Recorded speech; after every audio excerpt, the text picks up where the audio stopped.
नमस्कार, आप देख रहे हैं फ्रंटलाइन 24। मैं हूं आपके साथ दुर्गेश कुमार झा। दोस्तों, बिहार पंचायत चुनाव की सरगर्मी तेज है। सभी उम्मीदवार अपने अपने दावों के साथ जनता के बीच आ रहे हैं। जनसंपर्क अभियान लगातार जारी है। इसी क्रम में अभी हम आए हुए हैं झंझारपुर प्रखंड के काको पंचायत में, और काको पंचायत के यहाँ पे हमारे साथ मुखिया पद के प्रत्याशी बने हुए हैं नवीन कुमार दास जी। आइए इनसे करते हम चुनावी चर्चा। जब हमारी फ्रंटलाइन की टीम ने इनके क्षेत्रों में भ्रमण किया तो काफ़ी लोगों ने इनका प्रशंसा की। ये युवा भी हैं और छात्र जीवन से ये जो है सो समाज सेवा से रुचि रखते आ रहे हैं। एक्चुअली हमारा ये चैनल फ्रंटलाइन 24 हिंदी चैनल है, लेकिन मिथिलांचल क्षेत्र में जब हम रिपोर्टिंग करते हैं तो हमारा प्रयास रहता है जो मैथिली से हो, जो कि हमारे दर्शक मिथिलांचल क्षेत्र के खासकर हमारा आवाज़ और हमारे साथ जो बने रहते हैं प्रत्याशी उनका आवाज़ सही ढंग से सुन पाए और समझ पाए। तो हमारा अब का जो क्वेश्चन इनसे रहेगा वो मैथिली से रहेगा। सबसे पहले सर अहाँ के फ्रंटलाइन 24 में स्वागत है। जी धन्यवाद। सबसे पहले हम अहाँके हार्दिक अभिनंदन करै छी और फ्रंटलाइन 24 जे हमरा तक पहुँचलहुँ हन चैनल के लऽ कऽ ओ आभार व्यक्त करै छी और हार्दिक अभिनंदन करै छी। सर सबसे पहले एक चीज़ अहाँ से हमर सवाल है जे कोन सोच के साथ अहाँ जे छै से पंचायत से मुखिया पद के प्रत्याशी भेलियै? सबसे पहले यदि देखल जाए तऽ पंचायत में जे हम प्रत्याशी के रूप में उतरलहुँ है तऽ सामाजिक कार्यकर्ता के रूप में विगत 10 वर्ष से हमर योगदान रहल है। कोनो ने कोनो रूप में सरकारी के जते लाभ होइ छै सरकार द्वारा योजना जे प्रेषित कयल जा रहल छै ओहिमे हमर रहल हन जे कि जन जन तक केना पहुँचे और प्रत्येक अंतिम व्यक्ति तक ओ योजना केना पहुँचे और ओ योजना के लाभ केना पहुँचे। हमर काम है जे कि सबके प्रोत्साहित केनाइ और ओकर मार्गदर्शन देखेनाइ। तैँ जे छै से जखन क्षेत्र में हम लगातार 10 वर्ष से कहि रहल छी जेना योगदान देलियै यऽ तऽ बहुत ढेर सारा बात जे छै से हमरा देखे ला मिलल हन और ओ बात जे छै से एतहिए तक सीमित नहि और ओहि बात के जे छै से लऽ के कुछ कष्ट भेल जे कि यदि ग्राम पंचायत में यदि कोई भी प्रतिनिधित्व यदि चुनायल जाइ छै तऽ लोक के बहुत आकांक्षा और मानसा रहै छै जे कि हमरा जे छै से सरकार द्वारा जे भी लाभ होइ छै ओकरा पूर्ण कयल जाय। लेकिन आइ तक जे छै से ओ चीज नहि भेलै हन। ताहि कारण से जे छै जेना जन जन तक केना पहुँचे ओ लाभ ओहि दुआरे जे छै हम प्रत्याशी के रूप में एलहुँ हैं। सर एकटा चीज़ कहू जे अहाँ के पंचायत में जे बीते 5 वर्षों में स्थिति चल रहल छै ओकर की केना कार्य योजना के स्थिति छै? देखियौ वित्तीय 5 वर्ष में जे चलि रहल छै ओहिमे जे छै से जखन अहाँ देखने हेबै गाँव गाँव या चाहे प्रत्येक टोल में जे चीज घूमल हेबै तऽ देखने हेबै जे चीज कार्य भऽ रहल छै और ओहिमे जे छै से पूर्ण नहि भऽ रहल छै या ओकर जे छै से जे हेबाक चाही जे हिसाब से हेबाक चाही ओ नहि भऽ रहल छै। कारण छै कि ओकर जे छै से आकलन केओ नहि करै छै, ओकर क्षमता वर्धन नहि केओ देख रहल छै या चाहे ओकर जे जमीनी स्तर छै ओहिसँ लोकके जुड़ाव नहि भऽ रहल छै। एकटा चीज़ कहू जे 7 निश्चय योजना जे छै ओहिमे मुख्य रूप से जे छै से एकटा नल जल योजना आबै छै। अहाँ के पंचायत में धरातल पर की स्थिति छै एकर नल जल योजना के? एहि योजना के जहाँ तक बात अबैया तऽ मतलब मन में कनि कष्ट होइया और जे छै से संदेहात्मक जे छै से प्रश्न एहि चीज के लेल बनै छै।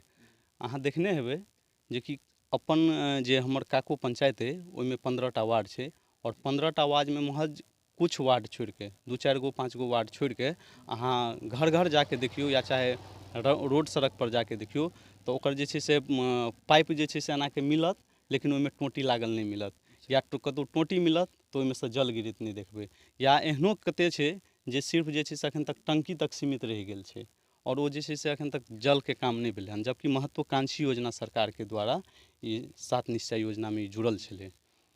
एकटा चीज़ कहू जे जल जीवन हरियाली योजना और नालीकरण योजना के की स्थिति छै अहाँ के पंचायत में? बहुत ही दयनीय जे हमर सबके जे जल जीवन हरियाली खास करके जे छै से प्राकृतिक वातावरण के सुंदरता लाबे के लेल जे सरकार के द्वारा जे ई कार्यक्रम भेल छल ओहिमे बहुत ही हमसब प्रयास केलहुँ एफर्ट केलहुँ जे कि प्रत्येक घर में कम से कम पौधारोपण होय, कम से कम एगो होय। अहाँ सब सुनने हेबै जे कि एक पेड़ जे छै से 100 पुत्र के समान होइ छै। तऽ ओहि स्थिति में जे छै से एतुका जे प्रतिनिधित्व छलथि या चाहे जे भी छथि उनका द्वारा जे छै बहुत ही दयनीय रूप से काम कयल गेलै। ओहिमे बुझियौ नहि के बराबर योगदान देल गेल छै। अहाँ सब घूमै छी और देखियौ, अहाँ आकलन करियौ एहि एकटा चीजके। चीज़ कहू जे वर्तमान में मनरेगा के तहत 2 तरह के शेड एलैया, पशु शेड और बकरी शेड। अहाँ के पंचायत में एहि पशु शेड और बकरी शेड के की धरातल पर स्थिति छै अहाँ के नजरअंदाज से? देखियो पशु शेडके जहाँ तक बात छै तऽ किछु किछु जगह निर्माण भेलै हन, लेकिन बकरी शेड जे छै से एखन तक जे छै से एकटा निर्माण शायद नहि भेलै हन। एहि दुआरे नहि भेलै हन किएक तऽ ई चीज जे छै से बहुत आदमीके बुझलो नहि छै, आओर सरकारके द्वारा जे भी योजना आबि रहल छै ओकर जे छै से हमरा लगैए 2-4 गो योजनाके छोड़िके लोकके बहुत जानकारियो नहि छै, जकर जे छै से दोषी कहिए या चाहे बुझिए अपज्ञानके या चाहे जे भी बुझिए, ओ जे छै जन जन तक ओ चीजके ज्ञानो नहि पहुँच पबै छै कि सरकारके द्वारा एतेक अहाँके योजना देल गेल छै पंचायतमे आओर एहि स्तरसँ जे छै से लागू भेल जाए। ताहि दुआरे जे छै से बकरीवला शेडके योजनाके जहाँ तक बात छै एखन तक शायद नहि लगैए कतहु भेलैए। चलू ठीक छै, तऽ ई तऽ छलै वर्तमानमे जे किछु भी चलि रहल छै आओर छलैए ओहिपर अहाँके विचार विमर्श।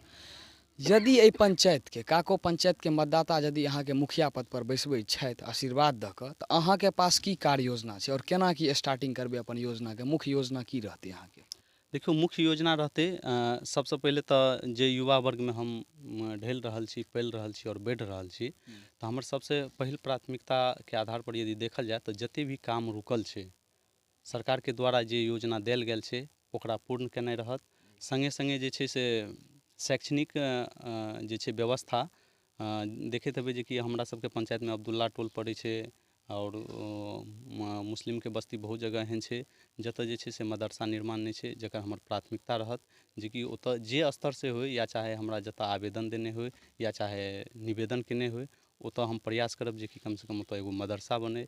सङ्गे सङ्गे जे युवा वर्ग जतेक छथि हमर पंचायतमे, पूरे पंचायतमे जे छै कतहु कौशल विकास योजनाके लेल जे छै से एकर जे छै से आइ तक नहि भेलै हन या ओ संस्थान नहि खुललै हन, तऽ हमर एगो इहो रहत जे कि कौशल विकास योजनाके लेल जे छै से ओ चीज करी, हम एगो संस्था एतऽ निर्माण कराबी आओर इन्वाइट कऽ के जे छै एतुका जे छै युवा साथी आओर महिला वर्गमे भी ओकर जे छै से अथी होइ, डेवलप करै, आओर सङ्गे सङ्गे जे छै महिला के लेल जे छै से विशेष जे कार्यक्रम छै आओर सङ्गे महिलाके लेल जे छै से जतेक आर्थिक रूपसँ सशक्त होइ ओहिके लेल जे भी करऽ पड़तै, कुटीर उद्योग होइ, हस्तलिपिसँ जुड़ल होइ, इस चीज सबके जे छै से हम प्रयास करबानेके लेल।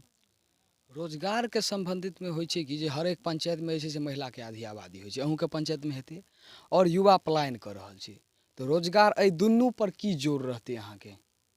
हम तऽ इएह बार बार कहि रहल छी कि युवा वर्गके बढ़ि चढ़िके हिस्सा पार्टिसिपेट करबाक चाही, आओर जखने कौशल विकासके जे छै जहाँ तक यदि हम कहलहुँ एहिसँ पहिलेयो कहि चुकल छी, तऽ कौशल विकासके जखने निर्माण हेतै तऽ ओकर जे छै स्वरोजगार जे छै से ऑटोमेटिक बढ़ि जेतै, आओर महिलोके जे छै से अग्रसर होबऽ पड़तनि। ओहिके लेल जे छै से हम लगातार प्रयासरत छी आओर प्रयास करब, आगू करब।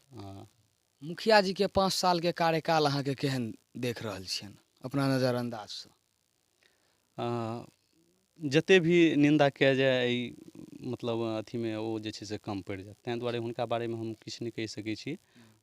ई जे छै से अबैवला जे काम केने हेथिन तऽ हुनका ओहिके लेल जे छै से कतहु माँगैके जरूरत नहि पड़तै। जे केओ यदि 10 साल या 15 साल या 5 साल जे केओ मुखिया रहलखिन तऽ देखैत हेबै जे कि यदि निर्माण यदि कोनो चीजके कऽ देलकै या विकास कऽ देलकै तऽ हुनका दोबारा माँगै लए जाय नहि पड़तै कि हमरा मतदान दिअ या चाहे हमरा सहयोग करू। ओ ऑटोमेटिक जे छै पूरा सब जगह जे छै से झलकतै, जेना दर्पणमे देखै छियै प्रत्यक्ष रूपसँ होइ छियै, आओर ओ चीज जे छै से झलकै छै आगूमे, अपन चेहरा स्वयं देखाइ छै, ओ चीज जे छै से हुनका देखेतै।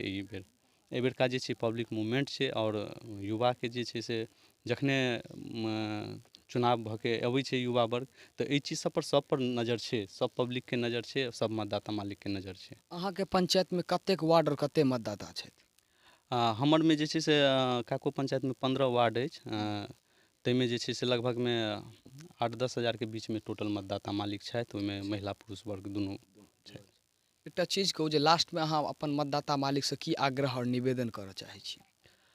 हम मतदाता मालिकसँ विशेष आग्रह आओर निवेदन करऽ चाहबनि जे एखन जे छै से जे रूपसँ डिजिटल इंडिया बढ़ि रहल छै, अपन पंचायत ओहि स्तरपर कतहु ने कतहु बहुत पीछे अछि, आओर पूरे ब्लॉकमे जतऽ नाम लै छी 1 नम्बरके पंचायत अछि, लेकिन ओनाहिए विकास योजनामे सबसँ निचला स्तरपर पहुँच गेल अछि। तऽ तेँ ओहि निचला पायदानके उठबैके लेल जे छै से एगो जकरा पास जे छै से ज्ञानवर्धन छै आओर क्षमता छै, ओकर बाद जे विकास कऽ सकै, विशेष रूपसँ जे कार्य योजनाके घर घर तक पहुँचा सकै, जन जन तक पहुँचा सकै, आओर ओहि चीजके लेल जे हम प्रेषित करबनि जे कि एक बेर हमरा जे छै से मतदान दऽ कऽ एतुका मुखिया बनाबैत आओर जे छै से एकर हम जे छै सर्वांगीण विकास करब। चलू ठीक छै, तऽ ई छलथि हे पंचायतसँ मुखिया प्रत्याशी जे कि हर एक सवालके बेबाकीसँ जवाब देलथि। कैमरा पर्सन अमोल के साथ दुर्गेश कुमार झा, फ्रंटलाइन 24।